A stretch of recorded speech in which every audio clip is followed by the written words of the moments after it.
The bus stop stand. A community awakened. The scorching July heat shimmered off the pavement as Elijah Eli Hayes, a retired postal worker with kind eyes and a slow, steady gait, boarded the Route 27 bus. A soft sigh escaped him. He'd just left his childhood friend's house, an afternoon steeped in laughter, soul food, and stories that dissolved the years between them. All Eli wanted now was to be home, to melt the ache in his knees in a warm bath. He settled into his usual spot, a window seat near the back. With practiced care, Eli leaned his cane against the seat ahead and placed his weather fedora on his lap. The gentle rocking of the bus and the low hum of conversations were accompanying soundtrack to a life lived with quiet dignity. Then, a sudden jolt threw him forward, sending his bag skidding across the aisle. With a soft grunt, Eli stood, cane in hand, and shuffled to retrieve it. By the time he returned, his heart sank. His seat was taken. Not by just anyone, but by Officer Brady. Bullet Brady, as the neighborhood called him. He wasn't in uniform today, but no badge was needed to recognize him. The young white cop was infamous throughout Maplewood Heights for his brutality, especially toward black residents.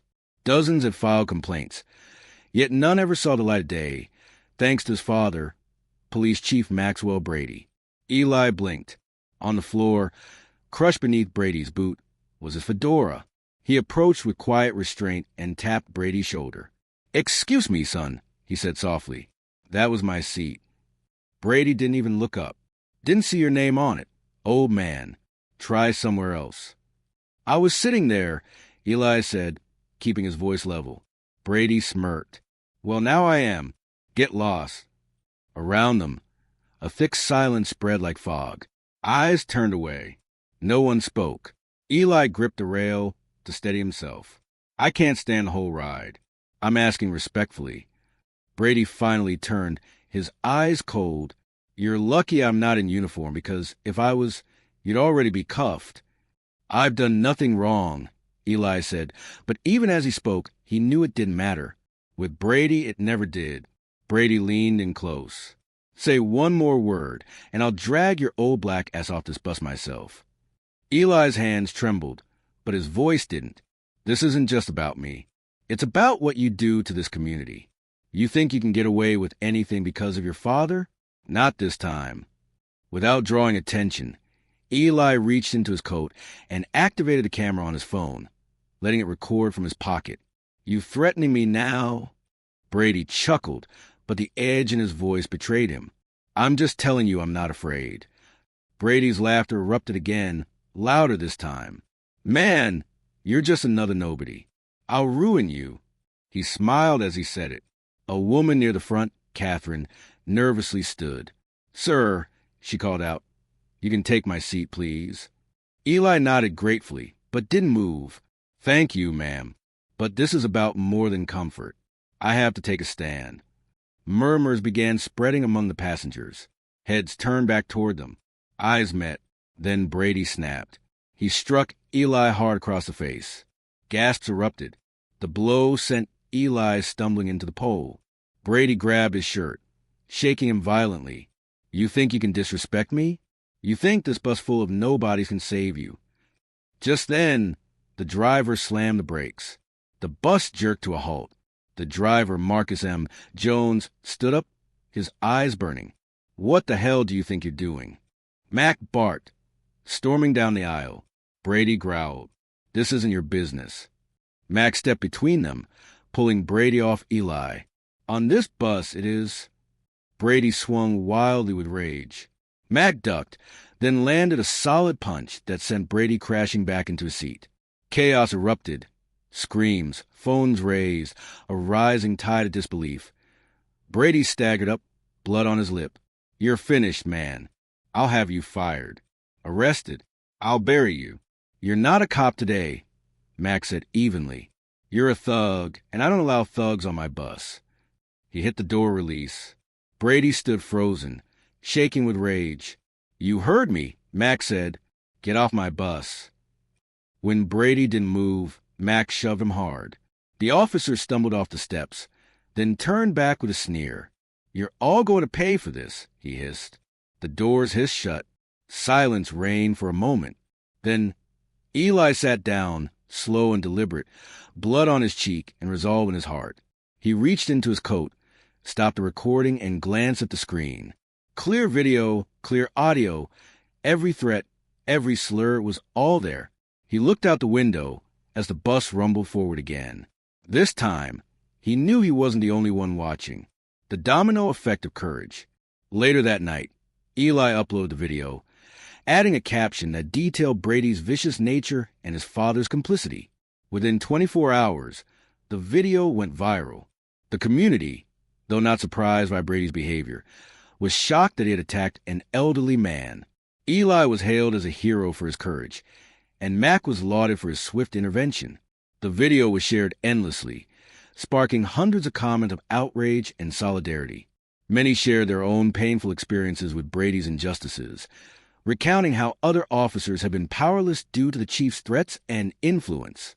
As the discussion swelled, the situation escalated, placing immense pressure on the Maplewood Heights Police Department to act before the community took to the streets in protest.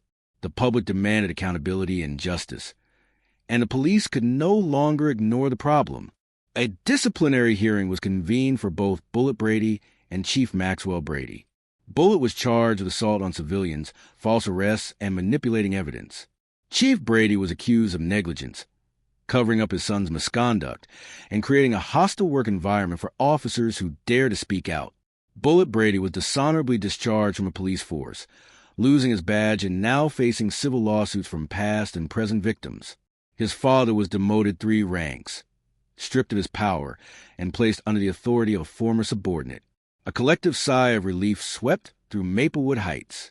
Justice, it seemed, had finally arrived. The police department began the slow process of rebuilding trust with the public, and victims finally started their healing, knowing their voices had been heard and their suffering acknowledged.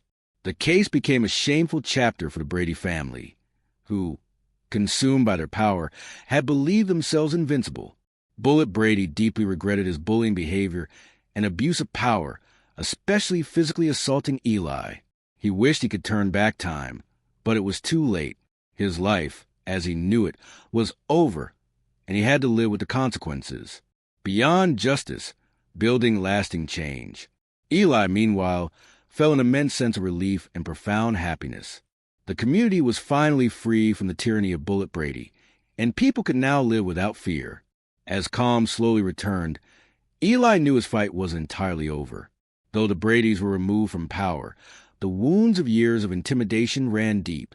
Justice, Eli knew, couldn't stop there. The community needed to heal, and for that, it needed lasting change.